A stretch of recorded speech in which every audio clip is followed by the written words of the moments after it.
வணக்கம் நண்பர்களே, நான் உங்கள் நண்பன் விஜய் பேசுறேன். பதிவு எதை பற்றி இன்றைக்கு டேட்டுக்கு தமிழ்நாட்டில் இந்தியாவில் பேசப்படுற ஒரு விஷயத்தை பற்றி தான் பேச போகிறோம். இப்போ நான் என்ன பேச வரேன்னு உங்களுக்கே தெரிஞ்சிருக்கும். மும்மொழி குறித்தான ஒரு டிஸ்கஷன் தான். ஸோ மும்மொழி ஹிந்தி வேணுமா வேண்டாமான்னு நிறைய பேர் சொல்லிட்டாங்க. நம்ம இங்கே என்ன பேசணும்னு ஆசைப்பட்டோம்னா, இது ஒரு கட்சிக்கு சார்ந்த எதிர்ப்போ, இது ஒரு கட்சி சார்ந்த ஆதரவு நிலை இல்லை, இது தமிழ் குறித்து ஒரு நிலையை பற்றி பேசணும்னு ஆசைப்பட்டேன். அது என்ன 3-4 ஃபேக்டர் வச்சுக்கிட்டு இதை பேசலாம்னு ஆசைப்பட்டேன். அது என்னன்னா, உலகத்தில் கிட்டத்தட்ட 6000 மொழிகள் பேசப்படுது, உயிர்ப்புள்ள மொழிகள் சொல்றாங்க.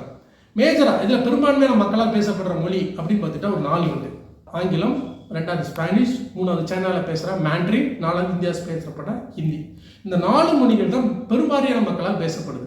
இது ஆங்கிலம் எப்படி பெரும்பான்மையான மக்களால் பேசப்பட்டது அப்படின்னு நம்ம கணக்கு வச்சுக்கிட்டோம்னா, பிரிட்டிஷார் நாடுகளை அவங்க அண்டர் கண்ட்ரோல் கொண்டு வராங்க.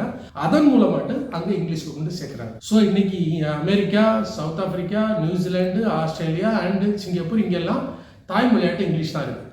அப்புறம் ஐரோப்பியர்கள்லாம் 2ஆம் மொழியாக இருக்குது. இந்தியா மாதிரி கிழமை நாடுகளில் அது ஒரு தொடர்பு மொழியாக மாறிடுச்சு. ஸோ இங்கிலீஷ் இப்படி ஒரு பெரிய மக்களாக பேசப்படுற மொழியாக மாறிடுச்சு. அதே மாதிரி தான் ஸ்பானிஷும். அந்த ஸ்பானிஷ் குரூப் இருக்கு இல்லைங்களா, அவங்களும் அந்த பிரிட்டிஷார் மாதிரி நிறைய நாடுகளில் போய் படையெடுத்து அந்த நாடுகளை தன்னை கண்ட்ரோலில் கொண்டு வராங்க. அப்படி தென் அமெரிக்கா, லட்டின் அமெரிக்கா நாடு சொல்கிறாங்க, அந்த நாடுகளுக்குள்ள, அப்புறம் மெக்சிகோ, அப்புறம் கோட்டமாலா, இங்கெல்லாம் ஸ்பானிஷ் பெரும்பான்மையான மக்களால் பேசப்படுது. அப்புறம் பார்த்துக்கிட்டீங்கன்னா சைனாவில் பேசுகிற மேண்ட்ரின், அங்கே சிறு குழுக்கள் சில மொழிகள்லாம் பேசுகிறாங்க. அதிலெல்லாம் பின்னுக்கு தள்ளி மேண்ட்ரின் பிரதானமாக மொழியாக மாறிடுச்சு. அதே மாதிரி இந்தியாவிலும் வட மாநிலத்தில் பேசப்படுற மைத்திரி, மந்திரி, ஹிரேசிரி, போஜ்புரி மாதிரிகள் மொழிகள் பேசப்பட்டாலும் ஹிந்தியோட ஆதிக்கத்தின் கீழே அந்த மொழிகள் அணிஞ்சு இந்த ஹிந்தி டாமினேட் ஆயிடுச்சு. ஸோ ஒரு மொழி பரவுறதுங்கிறது இயல்பாக நடக்கிறது இல்லை, அது ஒரு திட்டமிட்ட செயல் தான். இந்த ஆங்கிள் நம்ம புரிஞ்சுக்கலாம். அப்புறம் செகண்ட் திங், ஹிந்தி வேணும் அப்படிங்கிற சொல்கிறாங்க. அவங்க ஒரு காரணம் வைக்கிறாங்க. என்ன காரணம்னா, கான்வென்ட் ஸ்கூல் போகிற குழந்தைகளுக்கு ஹிந்தி கிடைக்குது, அதே மாதிரி கார்பரேட் ஸ்கூல் படிக்கிற குழந்தைகளுக்கு ஏன் ஹிந்தி கூடாது, அதை வலியுறுத்தி தான் நாங்கள் போராடுறோம் அப்படி சொல்கிறாங்க. அப்படி போராடுறவங்களுக்கு நம்ம கூடுதலாட்டு ஒரு செய்தியை, ஒரு தரவு சொல்லணும்னு ஆசைப்படுறோம். அது என்னன்னா, போக்குவரத்து, குடிநீர், அப்புறம் சுகாதாரம், பொது சுகாதாரம்னு சொல்கிறாங்க இல்லையா, இந்த செட்டப்லாம் இதை சார்ந்து இன்னும் பிற செட்டப்லாம் இருக்குது. அதுல எல்லாம் இருக்கிறவனுக்கு ஒன்று, இல்லாதவனுக்கு ஒன்றா தான் இருக்குது. அதாவது இருக்கிறவன் பெரிய ஹைஃபை ஹாஸ்பிட்டலில் போய் மருத்துவத்தை பார்த்துருக்கோம், இல்லாதவன் கவர்மெண்ட் ஹாஸ்பிட்டலில் தான் போகிறோம். அது மாதிரி குடிநீரும், இருக்கிறவன் அக்வாஃபீனா மாதிரி பியூர் வாட்டர் ஃபயர் வச்சுக்கிட்டு நல்ல குடிநீர் குடிக்கிறான், இல்லாதவன் என்ன பண்ணுறான், மறுபடியும் கார்பரேஷன் வாட்டர் தான் குடிக்கிறான். ஹிந்தி கிடச்சிட்டா, ஹிந்தி போயிடுச்சுன்னா எல்லாம் கிடைச்சிருங்கிற அந்த ஐடியாவுக்குள்ளே நம்ம அப்ளை ஆக முடியாது. 3வது என்ன சொல்லணும்னு ஆசைப்பட்டான்னா, தியரிட்டிக்கலாக பார்த்தோன்னா ஆதி காலத்துலேருந்து தமிழகத்தில் தமிழ் தான் பேசப்பட்டு வந்துச்சு. அப்புறம் 11, 12, 13ஆம் நூற்றாண்டுக்கு அப்புறம் இஸ்லாமிய படையெடுப்பு நடக்குது. அந்த படையெடுப்பு மூலமாக உறுதி தமிழ் நிலத்துக்குள்ளே வருது. அப்புறம் பார்த்தீங்கன்னா ஒரு 1670 தெலுங்கு நாயக்கர்கள் இந்தியா தமிழ்நாட்டை ரூல் பண்ணுறாங்க. அதன் மூலமாக தெலுங்கும் நம்ம நிலத்துக்குள்ளே வந்துச்சு. அதுக்கப்புறம் பிரிட்டிஷார் வராங்க, அவர்கள் மூலமாட்டு இங்கிலீஷும் உள்ள வந்துச்சு. ஸோ சிறு சிறு குழுக்களாட்டி இன்றைக்கி நிறைய மொழி குழுக்கள் தமிழ்நாட்டுக்குள்ளே இருக்குது. இது வரமாக சாப்பிடல, இது நடந்திருக்கு. இது நடந்திருக்குன்னு ஒரு தகவலை தான் நான் சொல்லணும்னு ஆசைப்பட்டேன். இதனால நம்ம பெற்றது என்ன, இழந்தது என்னன்னு அந்த டிஸ்கஷனுக்குள்ளே போகவே முடியாது. ஏன்னா வரலாற்றில் நடந்துருச்சு, வரலாற்று நடந்த தகவலை தான் நம்ம சொல்கிறோம். தமிழினத்தில் ஹிந்தி வேணும்னு ஒரு குரூப்பு, ஹிந்தி வேண்டாம்னு ஒரு குரூப்பு 1930 நடந்துட்டு இருக்கு. அப்புறம் 40 வந்துச்சு, 60 வந்துச்சு, 70 வந்துச்சு, இன்னைக்கு 2025 வரைக்கும் இந்த டிஸ்கஷன் போயிட்டே இருக்கு. ஸோ இப்போ நம்ம சொல்ல வர தகவல் என்னன்னா, கிட்டத்தட்ட இன்னைக்கு 2025 இந்திய நிலத்தில் தமிழ் ஒரு பொட்டன்ஷியல் எக்கனாமிக் ஸ்டேட்டாக மாறிடுச்சு.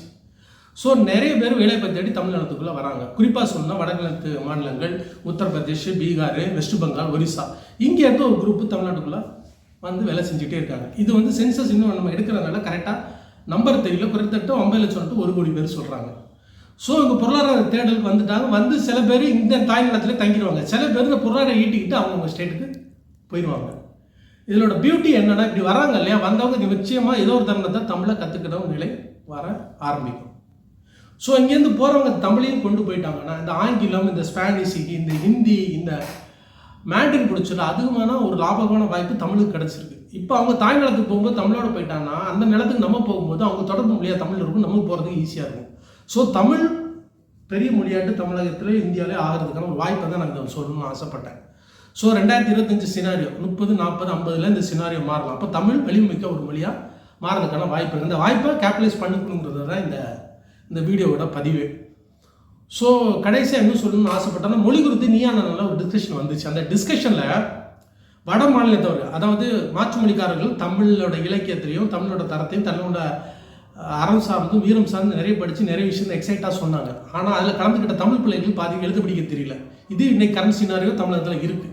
ஸோ இதையும் அட்ரஸ் பண்ண ஆசைப்பட்டேன். அவங்க எப்படி தமிழ் மேன்மை மாற்று மொழிக்காரங்களாலும் தமிழ் மேன்மை படித்தாங்கல்ல, அதே மாதிரி நம்ம குழந்தைகளும் அதை கரெக்டாக படிக்கணும், தமிழோட அறத்தையும் தெரிஞ்சுக்கணும். ஒருத்தன் தேவைக்காக எத்தனை மொழினாலும் கற்றுக்கலாம். ஸோ இந்த மொழி தான் படிக்கணும்னு யாரையும் வற்புறுத்த முடியாது. இந்த மொழியை தான் படித்தா தான் எல்லாமே கிடைக்குங்கிறது யாரும் அந்தந்த நிலத்தில் அவங்களுக்கு தெரியும். எந்த மொழியை படிச்சுக்கிட்டா நம்மளுக்கு அடுத்த லெவலுக்கு போகலாங்கிற நோக்கி தான் எல்லாரும் மூவ் ஆன் பண்ண ஆரம்பிக்கும். ஸோ அவங்களுக்கு எந்த மொழி தேவையோ அந்த மொழியை படிச்சுக்கலாம். மொழி குறித்து நம்ம டிஸ்கஷன் வைக்கும்போது அது ப்ரைடை பற்றி நம்ம பேச வேண்டிய இந்த அடிப்படை காரணம் இருக்குது. ஒவ்வொரு மொழிக்கும் ஒரு ப்ரைடு இருக்கும், அதை நம்ம இங்கே பேசலை. ஆனால் ஐடென்டிட்டி ரொம்ப முக்கியம். நம்ம யாருங்கிறத மொழியை குறித்து நம்மளை ஃப்ரேம் பண்ணுவாங்க. ஸோ நம்ம மொழியில் உள்ள நல்ல விஷயங்கள் வெளியே கொண்டு போகிறதும் நம்ம மொழியை பெரும்பான்மை மொழி மக்களாக பேச முடியும் ஆக்கிறது தான் ஆகச்சிறந்த வயசு நம்ம எல்லாரும் நினைக்கணும். ஸோ தமிழுக்கான ஒரு பெரிய பேரடைஸ் கிடைக்கும்போது அதை நம்ம கேபிட்டலைஸ் பண்ணிக்கணும்னு சொல்லணும்னு ஆசைப்பட்டு தான் இந்த வீடியோ பதிவு பண்ணுறேன். ஸோ அது ஆங்கிலம் மட்டும்தான். மாற்று மொழிகள் படிக்கிறது அவங்கவுங்க தேவையை பொறுத்து. ஏன்னா இந்த நிலத்திலேருந்து கிட்டத்தட்ட 8 கோடி பாப்புலேஷன் இருக்குன்னு சொல்கிறாங்க. ஸோ இந்த நிலத்திலேருந்து பொருளாதார ஈட்டலுக்காக வெளியே போகிறவங்க கிட்டத்தட்ட 20% தான். அவங்க நிலத்தை தாண்டி மற்ற மாநிலத்துக்கு போவாங்க, இல்லை இந்த நாட்டை தாண்டி மற்ற நாடுகளுக்கு போவாங்க. அவங்களுக்கு என்ன மொழி தேவையோ என்ன மொழி தேவையோ அந்த பர்டிகுலர் பீப்புளே அவங்களுக்கே தெரிஞ்சிடும். தேவைக்கு ஹிந்தி படிக்கலாம், இங்கிலீஷ் படிக்கலாம், மராத்தி படிக்கலாம், தெலுங்கு படிக்கலாம், எந்த மொழி வேணாலும் படிக்கலாம். கடைசி அதுதான் சொல்லணும்னு ஆசைப்பட்டு சொல்லியிருக்கேன். நம்புகிறேன் தமிழுக்கு ஒரு வாய்ப்பாக தான் இதை பயன்படுத்திக்கணும். ஸோ அந்த வாய்ப்பை நம்மளுக்கு கிடைச்சிருக்கு, அதை பயன்படுத்திக்கணும்னு சொல்கிறது தான் இந்த தகவல். நன்றி, வணக்கம்.